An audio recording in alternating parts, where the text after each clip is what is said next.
बिस्मिल्लाहिर्रहमानिर्रहीम। Welcome back to my YouTube channel आसान science by Mehran. बेटा सबसे पहले आज 25 जुलाई है जब ये मैं लेक्चर नोट कर रहा हूँ, तो रिज़ल्ट आ चुका है 10th के स्टूडेंट्स का। तो जिन बच्चों के अच्छे मार्क्स आए हैं उनके लिए एप्रिसिएशन है और कंग्रेचुलेशन है। मैं उम्मीद करता हूँ कि बाकी क्लासेस का भी ऐसे ही अच्छा रिज़ल्ट आएगा। तो आज का बेटा हमारे पास लेक्चर है division of labour within and across cells. अच्छा, अब इसमें थोड़ा सा पहले ज़रा हम हेडिंग को समझ लेते हैं ताकि हमें आगे टॉपिक समझने के अंदर आसानी रहे। तो इसमें बेटा डिवीजन का मतलब तो हो गया डिवाइड करना, और जहाँ पर जो लेबर का लफ्ज़ है इसका मतलब होता है मजदूरी। अगर वैसे लफ्जी मतलब देखा जाए तो इसको हम कहेंगे मजदूरी। तो यहाँ पर हम इसको मजदूरी या काम कहेंगे। तो इसमें क्या किया जाता है कि जो सेल है वो सारे काम खुद नहीं करता, कुछ काम उसके अंदर मौजूद ऑर्गेनेलिज वो परफॉर्म करेंगी, या फिर कुछ जो है वो काम सेल लेवल के ऊपर नहीं होते बल्कि उसके मसल या टिश्यू लेवल के ऊपर होते हैं। क्योंकि जब डिफरेंट सेल्स मिलते हैं तो वो आगे मिलकर आपके पास क्या बनाते हैं, मसल मतलब टिश्यू बनाते हैं। तो इनको हम देखेंगे। अब within and across cell, within का मतलब है कि वो काम या वो मजदूरी जो कि सेल के अंदर है। अब सेल के अंदर से मुराद यहाँ पर क्या है कि सेल के अंदर डिफरेंट ऑर्गेनेलिज मौजूद होती हैं जो कि अपना अपना लेबर या अपना अपना काम जो है वो डिवाइड कर लेती हैं, जिसकी वजह से जो जो भी वो काम करेंगी वो काम बेसिकली किसका कहलाया जाएगा, वो सेल का काम कहलाया जाएगा। लेकिन ये जो काम है वो क्या हो जाती है, डिफरेंट ऑर्गेनेलिज की वजह से काम डिवाइड हो जाता है। फिर इसी तरह से अगर हम अक्रॉस द सेल की बात करें तो इसका मतलब है सेल से बाहर जो डिफरेंट तरह के सेल्स हैं, जैसे मसल सेल्स हैं, नर्व सेल्स या रेड ब्लड सेल्स हैं, हर एक का डिफरेंट डिफरेंट काम है। और यही फिर ये जो सेल्स से मिलकर आगे आपके पास टिश्यू बनाते हैं। अच्छा, अब इसको हम देखते हैं, इसकी वजह से फिर फायदा क्या होता है। इसकी वजह से हमारे सेल को दो तरह के फायदे होते हैं। एक तो लेबर या काम की डिवीजन की वजह से हमारे जो सेल हैं इनकी एफिशिएंसी इंक्रीज कर जाएगी। एफिशिएंसी मतलब आप कह लें कि इनकी काम करने की जो सलाहियत है वो क्या हो जाएगी, ज़्यादा हो जाएगी, बेहतर हो जाएगी। दूसरा, ये जो हमारे सेल हैं इनके जो फंक्शंस हैं वो भी क्या हो जाएंगे, इम्प्रूव हो जाएंगे। तो ये दो काम होंगे।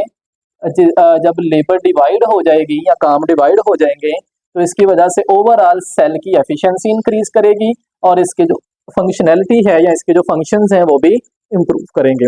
अच्छा, पहले हम देख लेते हैं विद इन सेल कैसे काम डिवाइड होते हैं।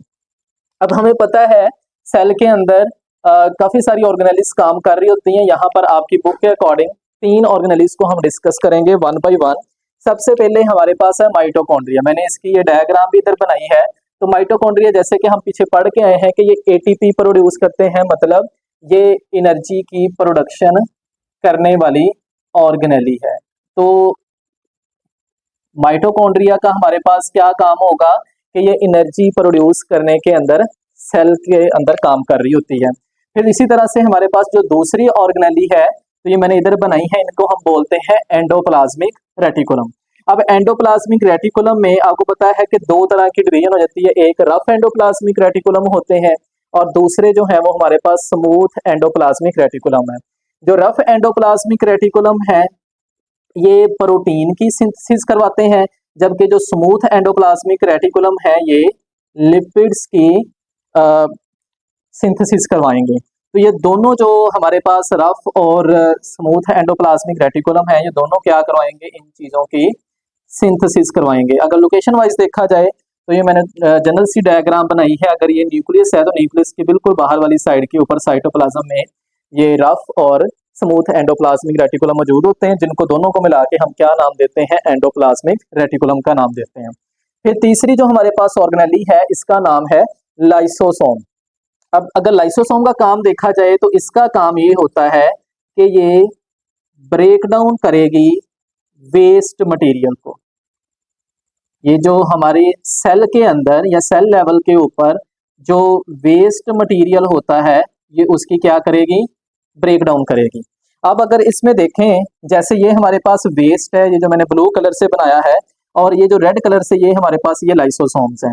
जैसे ही हमारे सेल के अंदर वेस्ट प्रोड्यूस होते हैं तो ये जो ऑर्गेनेली है इधर पहुंचेगी और इसको ऐसे करके ये घेर लेगी चारों तरफ से, और फिर ये इसकी क्या करवाना शुरू कर देगी, ब्रेक डाउन करवाना शुरू कर देगी, और इसकी छोटे छोटे पीसेस के अंदर इसे ब्रेक डाउन कर दिया जाएगा, और फिर जो चीज़ें इसमें से चाहिए होंगी वो रख ली जाएंगी सेल के अंदर, बाकी जो है वो एक्सोसाइटोसिस के प्रोसेस के थ्रू सेल से बाहर निकाल दिया जाएगा। तो ये जो मैंने इधर एक लाइन सी ड्रा की हुई है, ये बेसिकली सेल मेम्ब्रेन को मैंने शो करवाने के लिए इसको लाइन ड्रा की है कि ये काम सारे जो है सेल के अंदर हो रहे हैं, बाकी जो हम पढ़ेंगे वो सेल से बाहर होंगे।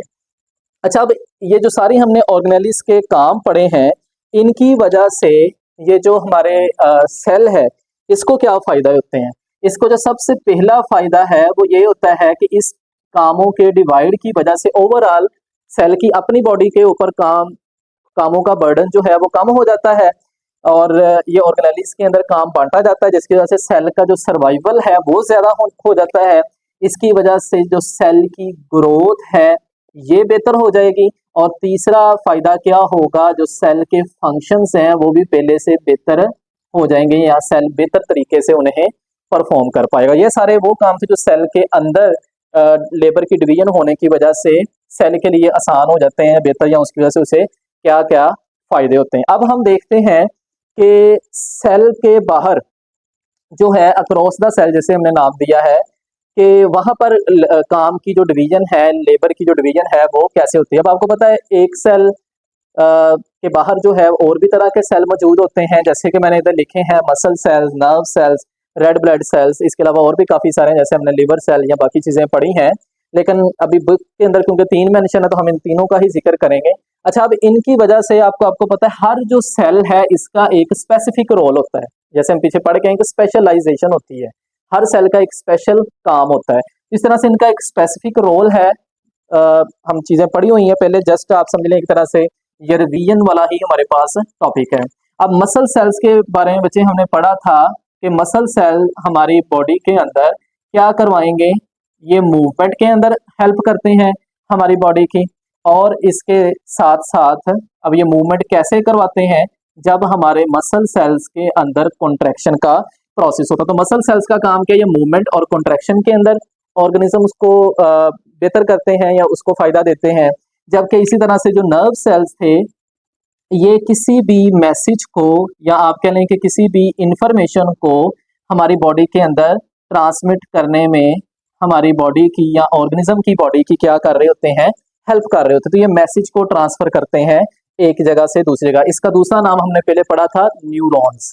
अच्छा, अब नेक्स्ट जो हमारे पास तीसरी तरह के सेल्स हैं इनको हम रेड ब्लड सेल्स कहते हैं।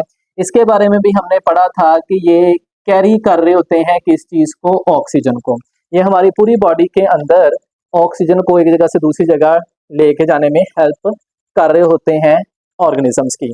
अब ये जो सारे सेल्स हमने पढ़े हैं ये बेसिकली इसकी वजह से फायदा किसको होगा, ओवरऑल जो ऑर्गेनिज्म है उसको फायदा हो जाएगा।